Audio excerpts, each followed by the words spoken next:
പ്രിയം നായിക ദീപ നായർ വീണ്ടും ക്യാമറയ്ക്ക് മുന്നിൽ. ചാക്കോച്ചനെക്കുറിച്ചും സിനിമ വിട്ടതിനെക്കുറിച്ചും താരം മനസ്സു തുറക്കുന്നു.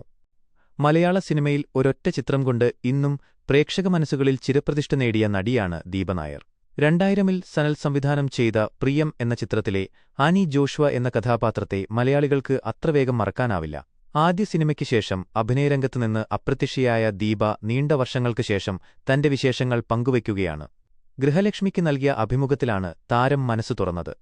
ചാക്കോച്ചന്റെ പിന്തുണയും ഷൂട്ടിംഗ് അനുഭവങ്ങളും. നിറം സിനിമയുടെ വൻ വിജയത്തിനുശേഷം കുഞ്ചാക്കോ ബോബൻ തിളങ്ങിനിൽക്കുന്ന സമയത്താണ് താൻ പ്രിയത്തിലേക്കെത്തുന്നതെന്ന് ദീപ ഓർക്കുന്നു. അന്ന് ചാക്കോച്ചൻ വലിയ താരപദവിയിൽ നിൽക്കുന്ന സമയമാണ്. സ്വാഭാവികമായും എനിക്ക് വലിയ ടെൻഷനുണ്ടായിരുന്നു. എന്നാൽ അദ്ദേഹത്തിന്റെ സൗമ്യമായ പെരുമാറ്റം എന്റെ പേടി മാറ്റി. ചിത്രത്തിലെ മറ്റു ബാലതാരങ്ങളും വലിയ പിന്തുണയാണ് നൽകിയത്. അവരുമായുള്ള ആത്മബന്ധമാണ് സിനിമയിലെ പല രംഗങ്ങളും അത്രത്തോളം സ്വാഭാവികമാക്കാൻ സഹായിച്ചത്. തിലകൻ, ജഗതി ശ്രീകുമാർ തുടങ്ങിയ മഹാരഥന്മാർക്കൊപ്പം അഭിനയിക്കാൻ കഴിഞ്ഞതിനെക്കുറിച്ചും താരം വാചാലയായി.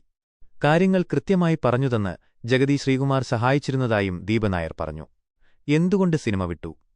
കരിയറിന്റെ തുടക്കത്തിൽ തന്നെ സിനിമയിൽ നിന്ന് വിട്ടുനിന്നതിൽ തനിക്ക് വിഷമമില്ലെന്ന് ദീപ വ്യക്തമാക്കുന്നു. ജീവിതത്തിൽ ചിലത് ഉപേക്ഷിക്കുമ്പോഴാണ് മറ്റു ചിലത് നേടുന്നതെന്നാണ് താരത്തിന്റെ പക്ഷം. വിദേശത്ത് പോയി ഉപരിപഠനം നടത്തണമെന്നത് വലിയ ആഗ്രഹമായിരുന്നു. ആ ആഗ്രഹം വിജയകരമായി പൂർത്തിയാക്കാൻ കഴിഞ്ഞതിൽ താരം സംതൃപ്തയാണ്. സിനിമയിൽ തന്നെ തുടർന്നിരുന്നെങ്കിൽ ചിലപ്പോൾ ആനി എന്ന കഥാപാത്രത്തിന് ലഭിച്ച ആ വലിയ സ്വീകാര്യത നിലനിൽക്കുമായിരുന്നോ എന്ന് സംശയമാണെന്നും താരം കൂട്ടിച്ചേർത്തു. 1958-ൽ പുറത്തിറങ്ങിയ ഹൗസ് ബോട്ട് എന്ന ഹോളിവുഡ് ചിത്രത്തിൽ നിന്നും പ്രചോദനം ഉൾക്കൊണ്ടാണ് സനൽ